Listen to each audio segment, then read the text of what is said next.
welcome back. I'm Roger Stone. That's right, you're here at the War Room, and I'm with my colleague, the ever dapper Owen Schroyer, who you may have seen was listed on my 1918 International Best Dressed list.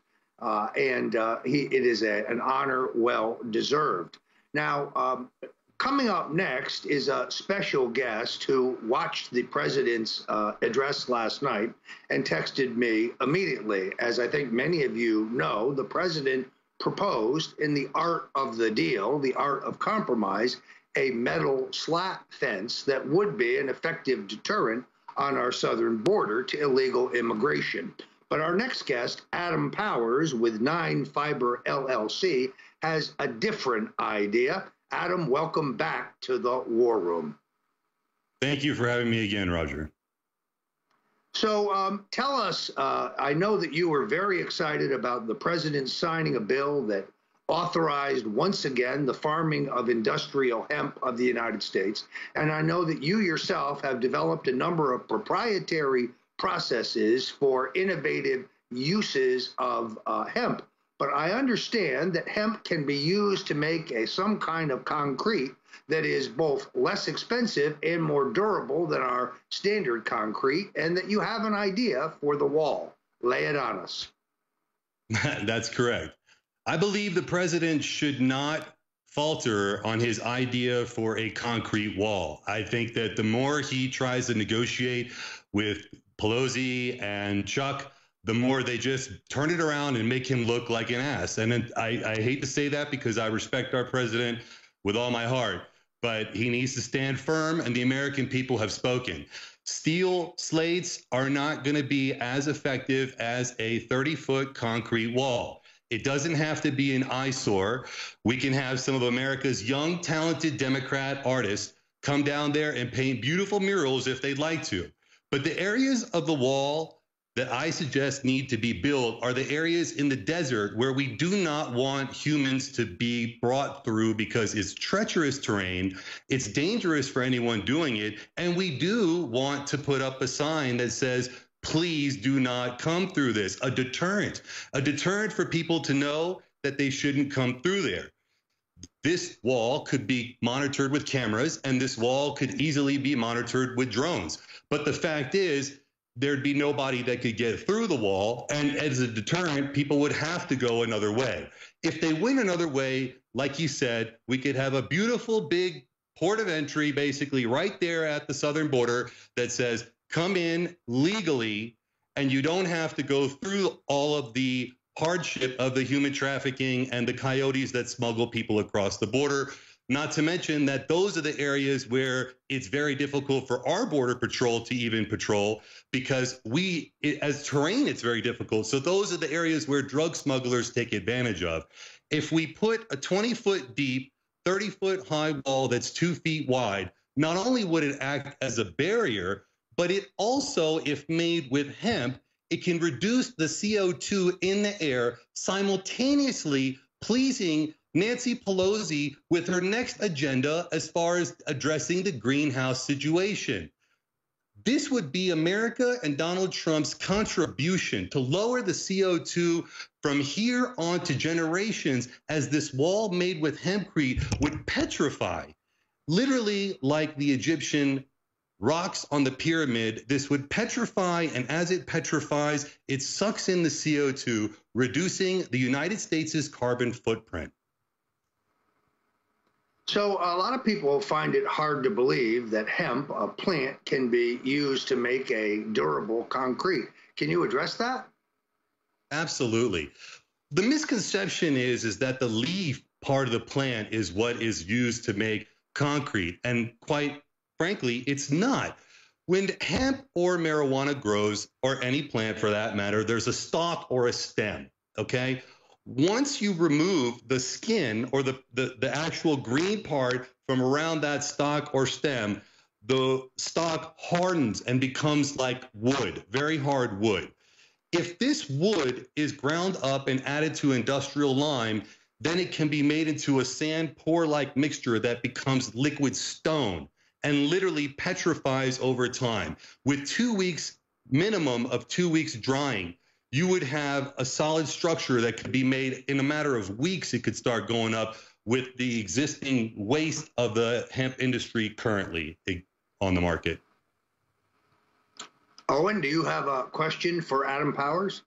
Well, I think that there's so many, I didn't even think about the use. I mean, I didn't know about this technology until Adam was just mentioning it, how it could reduce the CO2 just by absorbing it and it petrifying over time. This is actually, it's funny because we talk about this being a new industry or a new market. This is actually an old industry. Hemp used to be a huge industry, especially in the West. Just look at the history of George Washington and others. But it's like the same thing with the pyramids. Like there's so many ancient technologies that they used in Egypt just with basic building techniques and elements that they used, and you just don't really see it applied anymore. Some of the quartz sometimes. But let me ask you this. I think that this is an amazing thing where it's like an introduction for the entire hemp industry, because I'm actually amazed. This is such a huge opportunity for investors, a huge opportunity for entrepreneurs. I mean, there is so much you can do in the hemp industry, which is pretty much untapped right now. This could be like almost a moment for the hemp industry. You build this wall and people are like, oh, wow, what's that stuff? And then it's all of a sudden people have interest in hempcrete. And then people are like, maybe I should invest in this. They get a big return on their investment. Now they're looking at other hemp industries to invest in. So it could almost spur an entire industry that the West could then dominate. Absolutely. And what we're talking about is creating an industry where the United States can now export globally. Okay. We're talking about a bio-friendly process. The process that I created makes mechanical decortication a thing of the past. With mechanical decortications, there was limitations.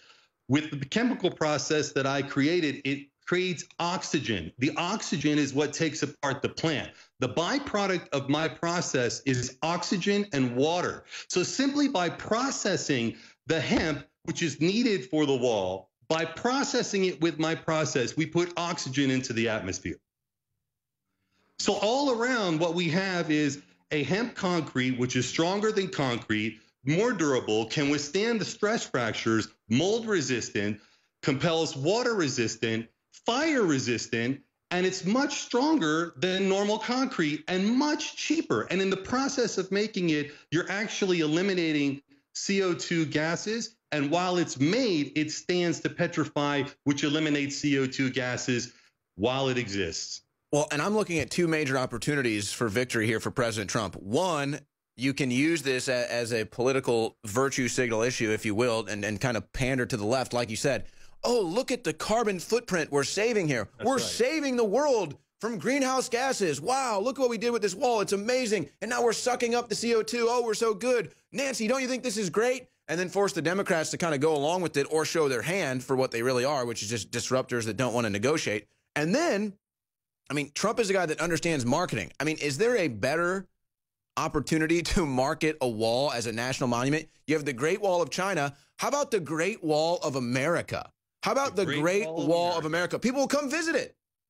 And you know what? We can make America great again by securing our border and by bringing industry back by creating a wall, producing concrete as an export, hemp concrete, because the United States can grow in all 50 states. So now farmers can grow with the incentive of knowing that they're producing a global export. This is exactly what Donald Trump wanted. Other parts of this can also be used in all of the cars today. There's a filament that could be made for it for rechargeable batteries. This is just an industry just waiting to boom. And it was one of the biggest industries in 1770. I mean, it was like, what are we waiting for? Let's get rich off this stuff.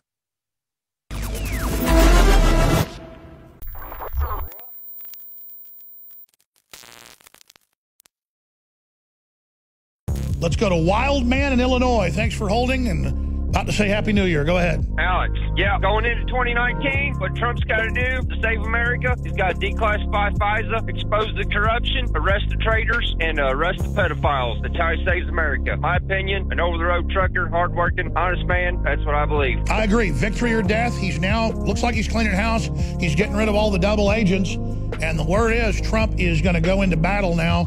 We're talking he's going to strike back against the censorship. He's going to strike back against the pedophile rings. It's already begun. He's going to strike back against the deep state. He's going to strike back against all the criminal activity of Comey and Mueller being Russian operatives. So just get ready. Another note, I've spent over $3,000 in your store this year. I'm a loyal supporter, and thanks for great products. Brother, let me tell you something. I want to thank you. If folks like you didn't stand with us against the incredible Hillary Clinton and Soros attacks, which they admit they're running, we would not be here now. They're taking Michael Savage off the air. They're taking everybody. They took Franklin Graham off Facebook. They need to get us all off the air before they make their move on Trump. That's why this is a war. And you supporting us is incredible. Which products do you like the best? Man, I use the bodies. I got so many of the T-shirts that ain't even funny. I got your stickers posted on my hard hat, on my GPS, my truck.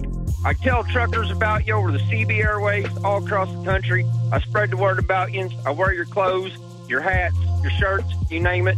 Multitude of products. How much love do you get versus hate do you get?